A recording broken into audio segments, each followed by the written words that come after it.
한 주일 동안 주님의 사랑 안에서 행복하게 지내셨습니까?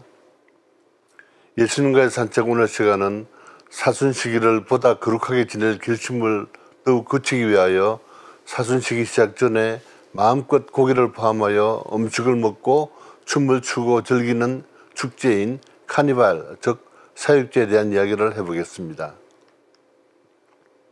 카니발은 유럽과 중남미 등 그리스도교 국가에서 사순시기 직전 3일에서 7일간에 걸쳐 열리는 대중적인 축제입니다.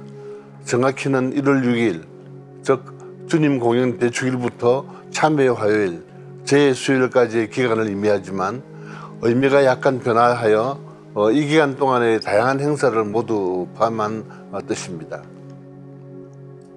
이 기간이 끝나면 사순시기가 시작되는데 사순시기 동안은 평소와 다름없는 일상생활 속에서 속죄와 회개를 실천하며 금욕, 단식 등 절제 생활을 하게 되기 때문에 사순시기에 돌입하기 직전 고기를 모두 마음껏 먹고 며칠간 다소 방탕하게 즐기는 축제를 연 것이 카니발, 즉 사육제의 본래의 의미입니다.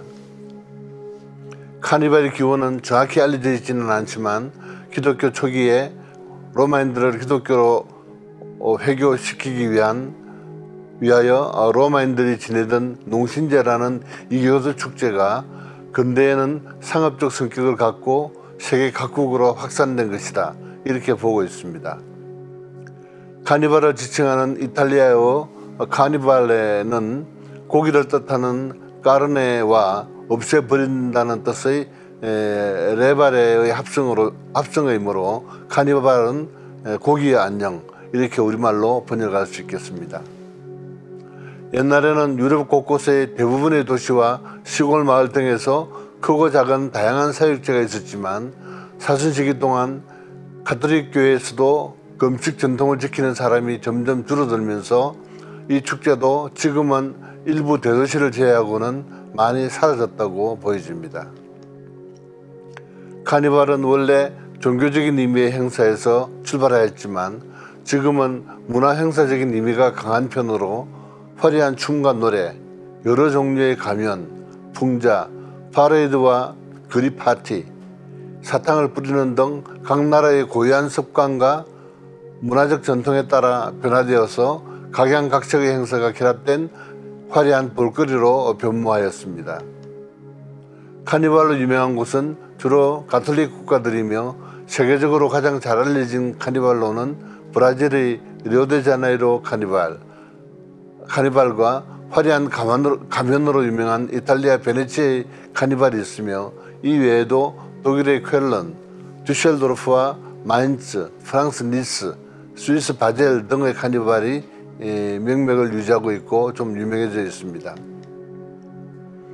카니발은 가톨릭의 종교적 전통이 비교적 강하게 남아있는 브라질이나 이탈리아 같은 국가에서 훨씬 성대하게 열리며 독일의 경우에도 가톨릭 전통이 우시한 쾰른과 마인츠의 카니발이 가장 화려하고 유명합니다.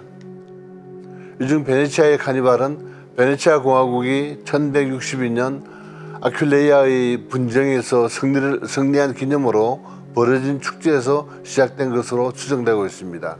아퀴레이아 대주교는 베네치아 공화국 영토 분쟁에 끼어들어 베네치아를 공격했다가 패했습니다.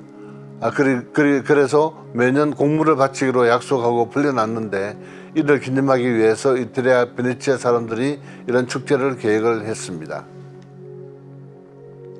쾰른과 마인츠 등 독일의 카니발은 정치 풍자적 축제로도 유명한데 전통적인 카니발에 그 지방 특유의 전설과 결합하여 국내 정치뿐 아니라 세계의 유명한 인사들을 우스꽝스럽고 기괴한 모습으로 거침없이 풍자하여 행렬 무대에 올려 즐기고 있었습니다. 브라질의 카니발은 삼가라는 브라질의 전통 춤으로 대표되는데 삼바는 브라질 카니발의 열정과 기쁨을 표현하는 독특한 라틴 댄스의 한 종류로서 삼바라는 명칭의 어원은 백인들이 흑인들을 멸시하여 부를 때 칭하던 삼보에서 유래된 것으로 흑인의 춤 또는 호녀라의 춤이라고 이야기를 합니다.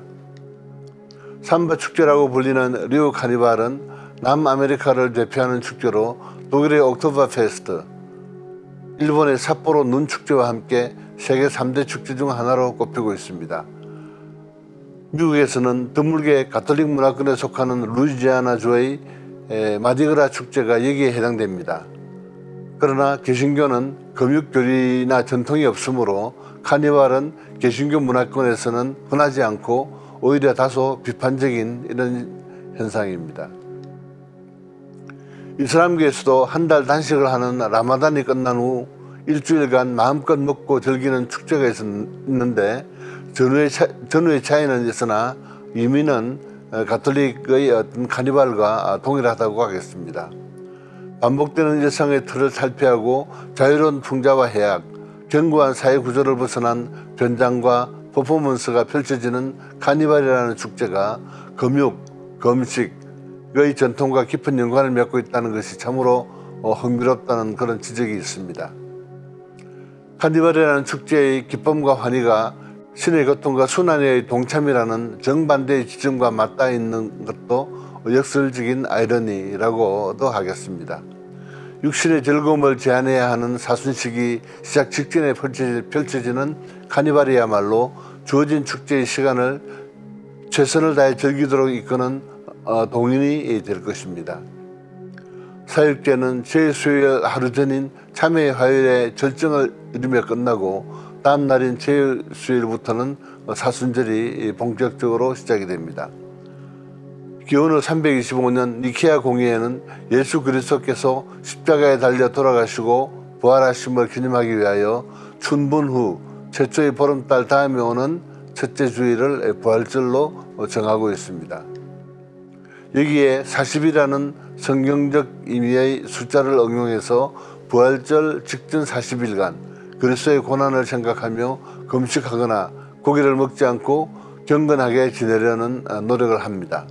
이 기간 아이들에게는 동물의 특성을 표현한 음악 작품을 주로 들려주는데 고전음악을 친밀하게 접하는 시도라고 할 수 있겠습니다.